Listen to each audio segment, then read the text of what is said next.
Gracias por dedicar estos momentos a este espacio de un ejercicio académico, un ejercicio de enseñanza-aprendizaje.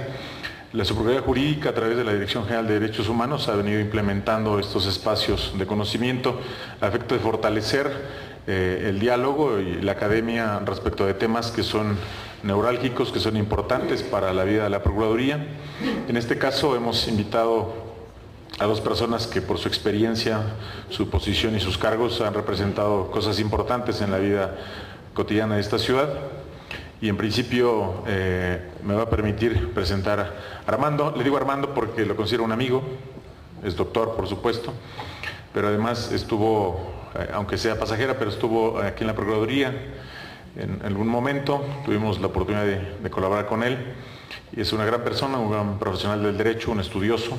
Era importante contar con su opinión en temas como la convencionalidad, el control de convencionalidad. En este tema creo que Armando tiene mucho que aportar, sobre todo porque además es experto en varias áreas del derecho, pero también en derechos humanos. Conoce la Procuración de Justicia, ha analizado desde fuera y desde dentro lo que se hace y cómo se vive la Procuración de Justicia, insisto, entre otros ámbitos del derecho.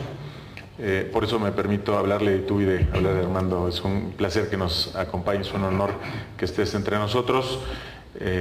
Y bueno, la verdad es que cuando planteamos la posibilidad de estos espacios, el proponerte siempre es un honor, ¿no? Muchas gracias por asistir.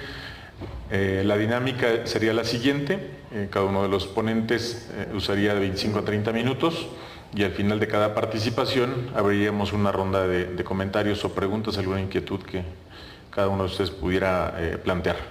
Entonces, adelante, Armando.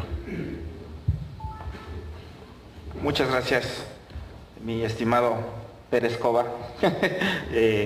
Gracias por la invitación a la Procuraduría, por la posibilidad de compartir unos breves minutos con ustedes aquí en esta exposición, con la maestra Ileana Hidalgo de la Comisión Nacional de los Derechos Humanos, para hablar sobre un tema que es de suma importancia en el marco jurídico actual de los derechos humanos en nuestro país, que es el control de convencionalidad. Esta figura deriva de la reforma constitucional, como todos ustedes saben, de 2011, y su aplicación ha sido hasta la fecha un tanto problemática porque se han dado diversas interpretaciones a la manera en que debe aplicarse el control de convencionalidad, qué significa, y estamos aquí para reflexionar sobre esto y para poder retroalimentarnos sobre de qué manera se lleva a cabo el control de convencionalidad. Entonces, primero quisiera referirme en términos amplios, en términos generales, a la figura de control, porque hace muchos años los constitucionalistas estudiábamos únicamente algo llamado control de constitucionalidad.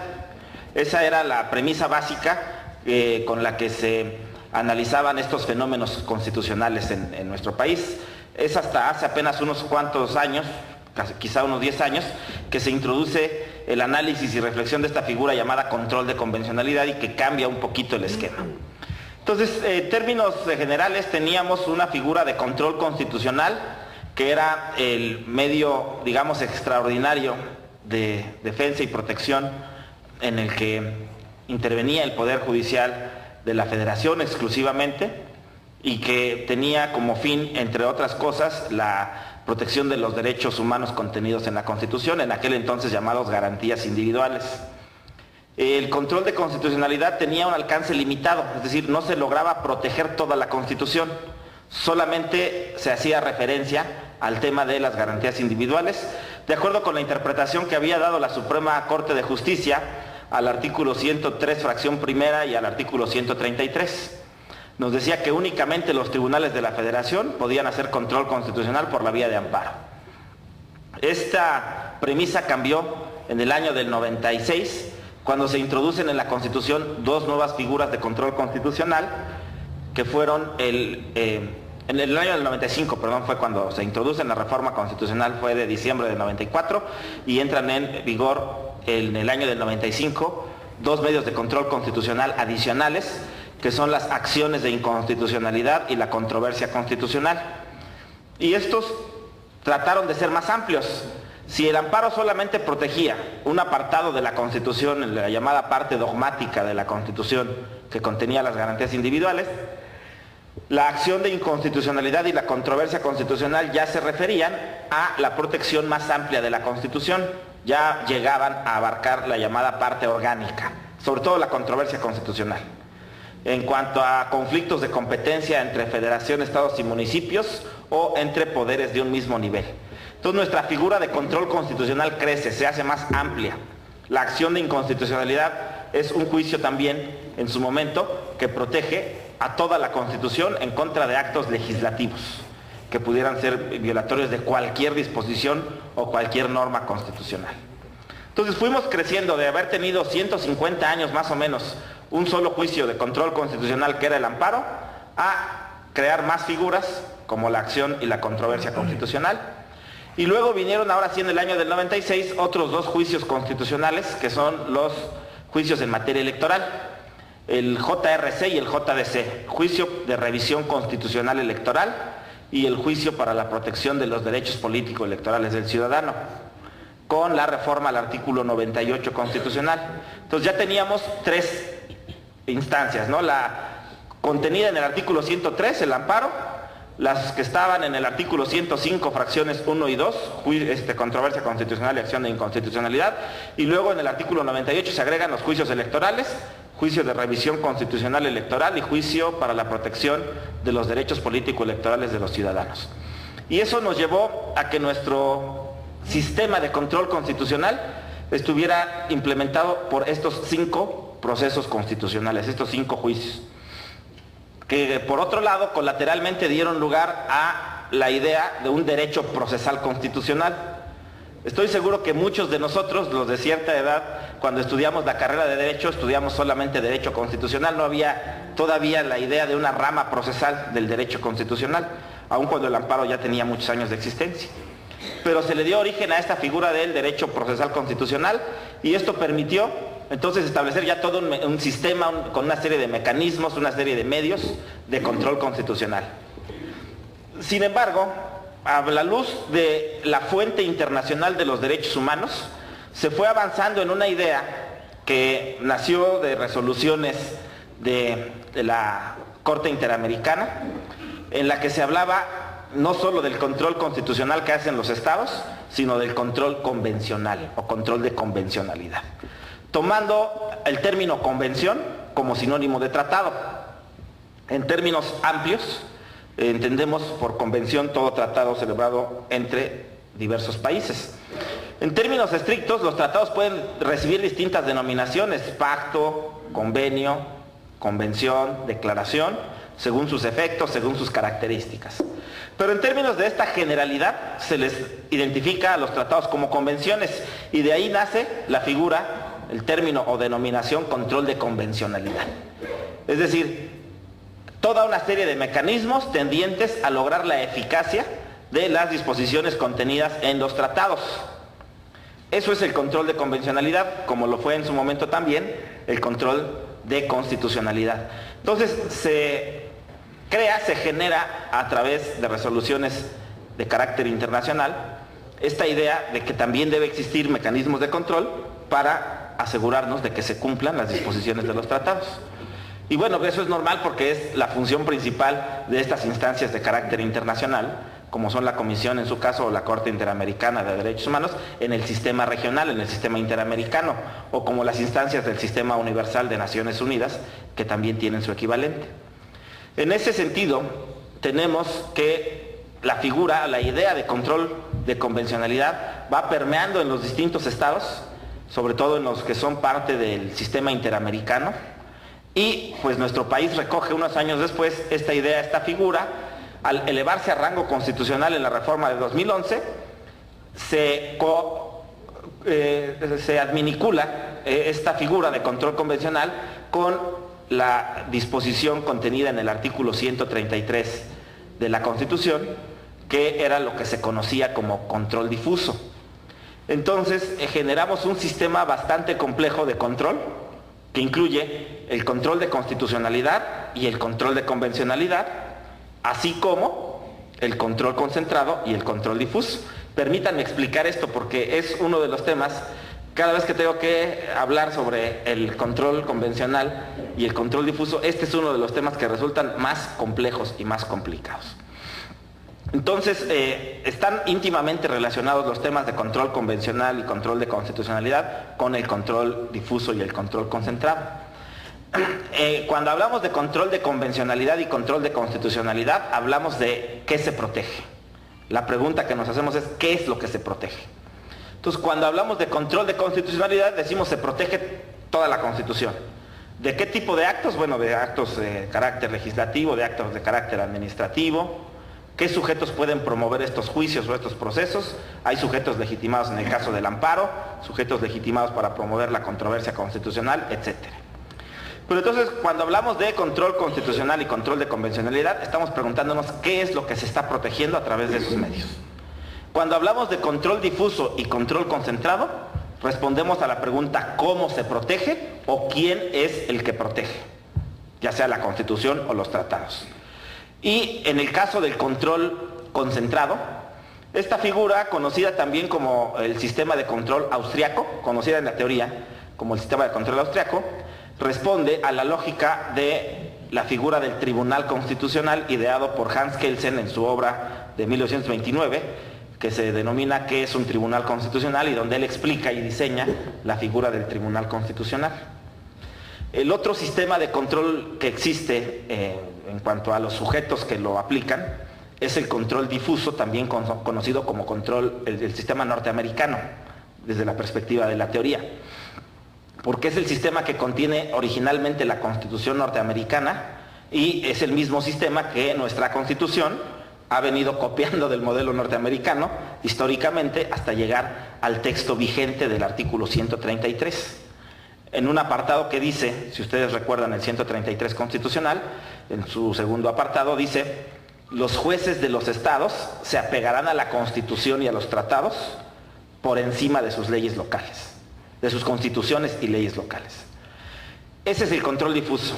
Quiere decir que un juez eventualmente puede decidir la inaplicación de una norma por ser contraria a la Constitución y decir, no aplico esta norma de un código civil, de un código penal, de una ley de carácter administrativo, porque esta norma es contraria al texto constitucional. Ese sería el control constitucional difuso.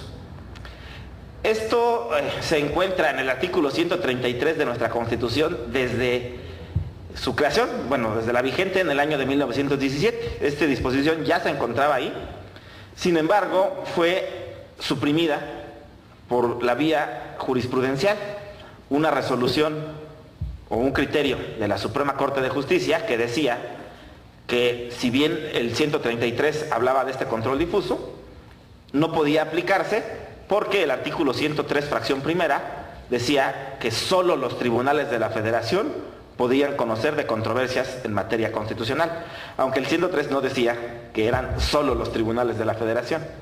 Ahí fue una interpretación restrictiva que hizo la Corte, que dejó muchos años sin efecto el control difuso. Sin embargo, la propia reforma constitucional de 2011 revive esta figura de control difuso en el artículo primero, en el tercer párrafo, cuando señala que todas las autoridades en el ámbito de sus respectivas competencias están obligadas a promover, proteger, respetar y garantizar los derechos humanos. Esto hace que el control difuso ya no sea solo una obligación de los jueces, como lo es en el artículo 133 constitucional, sino una obligación de todas las autoridades administrativas, legislativas, jurisdiccionales. Todas las autoridades están obligadas a aplicar el control difuso, o sea, a cerciorarse de que se cumplan las normas contenidas en la Constitución. Pero también resulta que la propia reforma constitucional amplía el control no solo al control constitucional, sino al control de convencionalidad. Entonces, bajo la perspectiva del control difuso, todas las autoridades administrativas, legislativas y jurisdiccionales en el ámbito de sus respectivas competencias están obligadas a realizar control difuso de la constitucionalidad y control difuso de convencionalidad. Esto implicaría que todos estamos obligados, todos los servidores públicos, estamos obligados a conocer los derechos humanos contenidos en la Constitución y los derechos humanos contenidos en los tratados celebrados por México o en los que nuestro país es parte. Yo ya no quiero preguntar, pero creo que es difícil que nosotros podamos señalar que conocemos en su totalidad el elenco constitucional de derechos humanos contenido en la norma fundamental. Es difícil que un abogado, es más, es difícil que un especialista en derechos humanos pueda decir yo conozco todo ese catálogo, todo ese elenco de derechos humanos contenidos en la Constitución, tomando en consideración no solo los derechos individuales, sino los derechos colectivos, los derechos económicos, sociales y culturales. Entonces, el elenco, el catálogo es muy amplio, en nuestra Constitución se encuentra disperso, desordenado, asistemático, hecho un desorden, y a diferencia, por ejemplo, de la Constitución Española de 1978, que tiene su catálogo ordenado y clasificado de derechos humanos, la nuestra ha crecido en derechos a partir de sucesivas reformas constitucionales que han ampliado el catálogo, han ampliado el elenco, pero de manera dispersa. Entonces, estudiar el catálogo constitucional de derechos humanos es una tarea bastante complicada. No creo que los abogados, no creo que los especialistas en derecho o los especialistas en derechos humanos conozcan todo el catálogo constitucional. Creo que es más difícil exigírselo a otro tipo de autoridades que no son operadores jurídicos necesariamente, que no conocen la norma, que no se dedican específicamente a la aplicación de la norma. Y esto va desde el presidente de la República hasta el empleado de barandilla del municipio más humilde del país. Todos, como servidores públicos, estamos obligados a promover, respetar, proteger y garantizar los derechos humanos. Y si es difícil hacerlo en términos de los derechos constitucionales, evidentemente es mucho más difícil hacerlo ya en términos de la protección de los derechos humanos contenidos en los tratados, que sería precisamente el control convencional. Lo que estoy diciendo es que si difícilmente le puedo exigir a un empleado de barandilla, estoy poniendo un ejemplo simplemente, no porque su trabajo sea menor o sea insignificante, sino simplemente porque hay tipos de trabajo que requieren menor nivel de preparación o de especialización para su desarrollo. Y es difícil que conozcan los derechos humanos contenidos en la Constitución, mucho más difícil es poderles exigir que respeten, cumplan, promuevan y hagan cumplir los derechos humanos contenidos en los tratados. ¿Cuántos de nosotros habremos leído los derechos humanos contenidos en los tratados? ¿O cuántos sabremos más allá de 3 o 4 o 5 tratados? Digo, sobre todo ustedes que son gente que conoce, que son especializados en la materia, ¿no? Pero preguntemos más allá de nuestro ámbito de actuación. Y realmente muchos, ni siquiera jueces ni operadores judiciales o en otras instancias de la administración de justicia, en otras instancias donde se supone que tenemos que tener cierto carácter especializado, no conocemos estos tratados, ¿no? Algunos conocemos más allá de 5 tratados, sin embargo, si uno revisa en la página de la CNDH, van a encontrar más de 300 tratados que son calificados como tratados de derechos humanos, ya sea que contengan algún derecho humano en particular o derechos de una materia en específico o derechos humanos en general. Entonces, realmente me parece que es una labor muy complicada el poder realizar control de convencionalidad, el poder exigirnos a nosotros mismos y exigirle a todas las autoridades, a todos los servidores públicos en el ámbito de su competencia, que puedan conocer y hacer cumplir los derechos humanos contenidos en los tratados. Entonces, lo que estoy diciendo es que el control de convencionalidad es una muy buena intención, es una gran novedad de la reforma de 2011, la cual lleva ya 3 años de vigencia, pero que no necesariamente se va a convertir de manera automática en una realidad. ¿Cuántos jueces, por ejemplo, de lo familiar, del orden civil o del orden penal, en sus resoluciones establecen en el apartado, digamos, jurídico, en el apartado de derecho, que hay tratados aplicables? ¿Cuántos pliegos de consignación, cuántos oficios, cuántas órdenes de clausura de la autoridad administrativa señalan los artículos aplicables de un tratado en los puntos resolutivos? Cuando fundamos, ¿no? Cuando fundamos en derecho le ponemos de acuerdo con los artículos de la Constitución, de las leyes aplicables, del código de procedimientos, hasta de reglamentos, en su caso, es más, hasta acuerdos que se dan mucho en ciertas instancias, ¿no? Acuerdos generales de las autoridades. ¿Y cuántos de esos van con los artículos aplicables de los tratados? Y es evidente que si no van los artículos de un tratado que son aplicables en el caso concreto, pues el particular podría inclusive obtener por lo menos amparo para efectos las disposiciones aplicables de un tratado. Y esto me parece que es algo sobre lo que hay que reflexionar.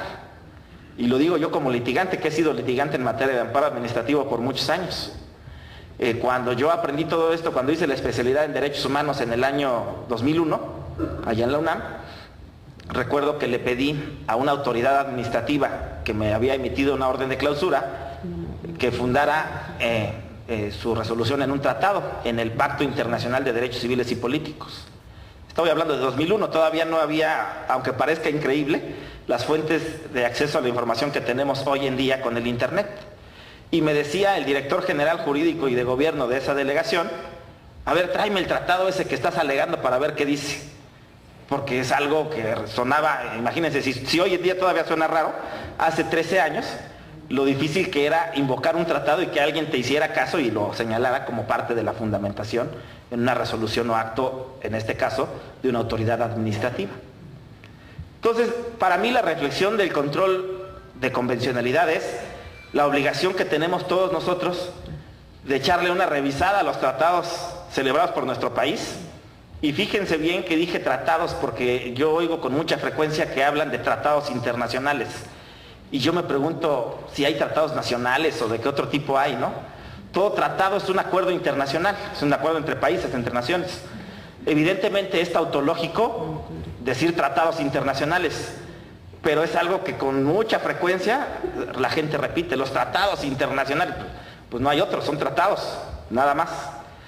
Y la importancia que tiene para todos nosotros conocer el contenido de los tratados, los derechos humanos que en ellos se establecen.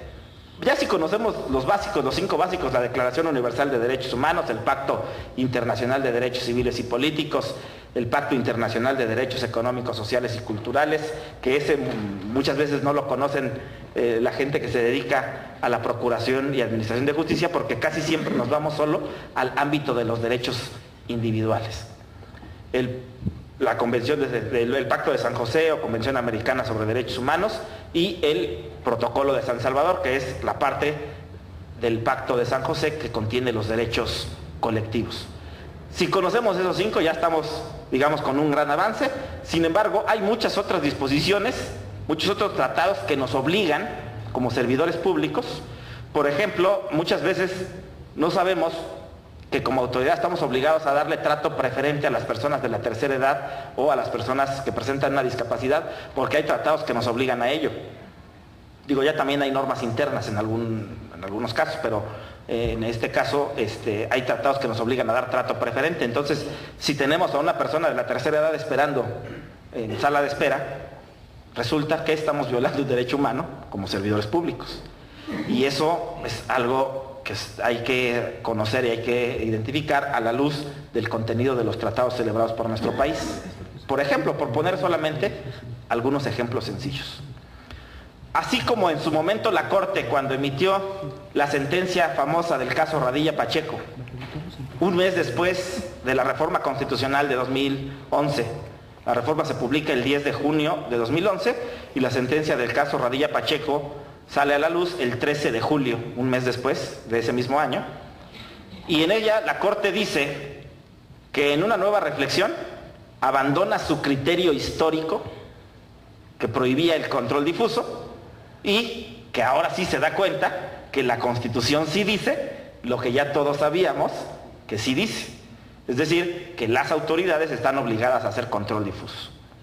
A partir de ahí, los órganos jurisdiccionales, todos los tribunales, no importa su materia, incluido por supuesto el tribunal en el que yo participo, que es el Tribunal Electoral del Distrito Federal, estamos obligados a hacer control constitucional y control de convencionalidad. En este caso es un control difuso, control concentrado sería el que hace el Poder Judicial de la Federación. Nosotros tenemos en nuestro país un sistema de control mixto, concentrado, lo que hace el Poder Judicial de la Federación con estos 5 juicios que mencionábamos al principio, y control difuso, el que debemos hacer todos los jueces y todas las autoridades de este país, debemos hacer, pero no necesariamente hacemos, y que después de 3 años de la reforma constitucional todavía se encuentra un tanto lejos de ser una realidad. Yo tengo fe, tengo la esperanza de que en algunos años, no sé si 10, 15 o 20 años, el control de convencionalidad ya sea parte de una realidad de nuestro país y ya forme parte de nuestra cultura jurídica. Que los abogados, los operadores jurídicos mexicanos nos acostumbremos a tomar el tratado como norma interna, como lo dice el artículo 133 constitucional, y no brincarnos de la Constitución al Código, sino pasar por la pirámide normativa de Constitución, tratados, leyes, reglamentos y demás disposiciones. Cuando nosotros incorporemos en nuestra pirámide normativa los tratados, no como una ficción o algo lejano o algo externo, sino como parte del derecho interno, como lo exige el artículo 133 constitucional, entonces estaremos dando pasos firmes para esta figura del control constitucional, que es obligación de todos y cada uno de nosotros como servidores públicos. Es todo por mi parte, muchas gracias, agradezco la invitación y la posibilidad de compartir con ustedes.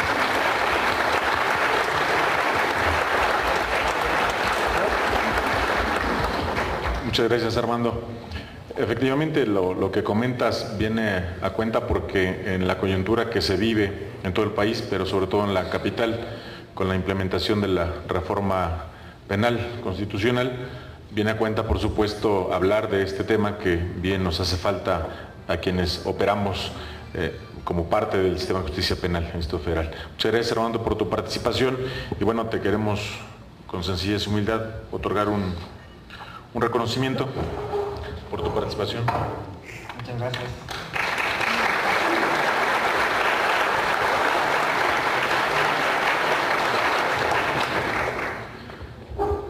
Bien, a continuación tenemos la participación de la maestra Ileana Hidalgo Rioja, subdirectora de vinculación con las ONGs de la Comisión Nacional de los Derechos Humanos, y su ponencia, entiendo, se llamará Interpretación Conforme. Ella, entre otras cosas, por supuesto, perdón por la omisión, Armando, entre su experiencia laboral se destaca la colaboración en la Asamblea Legislativa del Distrito Federal, el Instituto de Investigaciones Legislativas del Senado de la República, y ha sido catedrática en de las mismas materias de derechos humanos, argumentación jurídica, técnica legislativa, ejecución de amparo, ejecución de sentencias de amparo en la Universidad Nacional Autónoma de México. Por favor, un aplauso para su participación.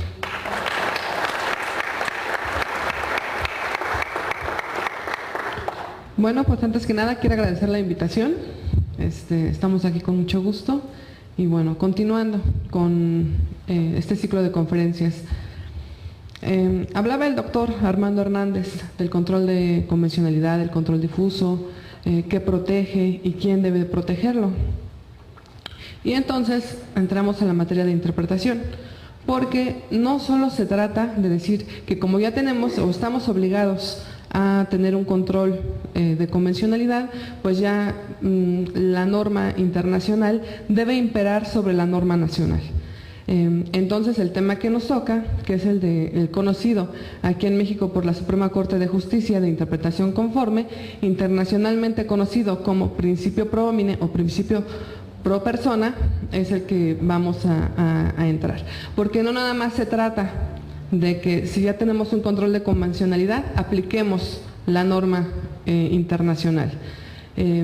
Lo que nos dice el principio pro homine, que estaremos analizando en las siguientes láminas, es que hay que analizar cuál es la norma más preferente, cuál es la norma que más protege los derechos humanos, y esa es la que debemos aplicar, no importa si es norma nacional o norma internacional. Entonces, bueno, ¿cuál es la definición del principio pro homine?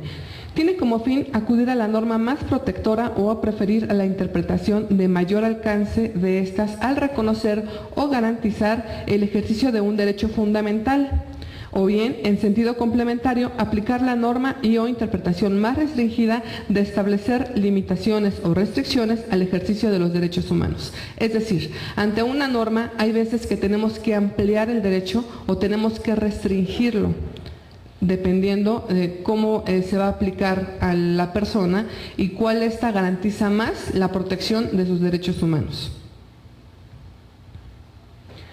Es un criterio hermenéutico que informa todo el derecho internacional de los derechos humanos, en virtud del cual se debe acudir a la norma más amplia o a la interpretación más extensiva cuando se trata de reconocer derechos protegidos, e inversamente a la norma más o a la interpretación más restringida cuando se trata de establecer restricciones permanentes al ejercicio de los derechos o a la suspensión extraordinaria que se tiene de estos derechos. En nuestro artículo 133 constitucional nos ha manejado o se ha interpretado a nivel de la Suprema Corte de Justicia esta pirámide, donde nos dicen que la Constitución política está por encima de todas las demás normas, que por debajo de ellas están los tratados internacionales, luego la legislación federal y luego las legislaciones estatales. Sin embargo, con las reformas del 6 y 11 de junio de 2011, bueno, se modifica el artículo primero constitucional y cambia o se contrapone un poquito, al menos de forma teórica, con el artículo 133.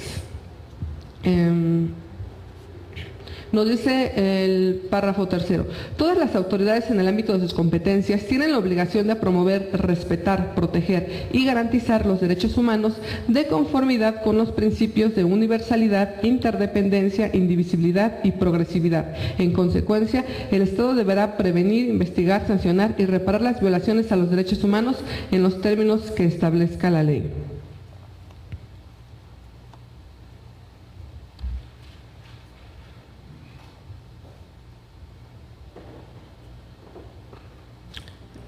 Perdón, me salté el párrafo. En el segundo párrafo dice: las normas relativas a los derechos humanos se interpretarán de conformidad con esta Constitución y con los tratados internacionales de la materia, favoreciendo en todo tiempo a las personas la protección más amplia. Es aquí en este párrafo segundo donde recogemos la obligación del Estado mexicano de interpretar conforme a los tratados internacionales o a la Constitución, poder garantizar la norma más protectora hacia los derechos humanos.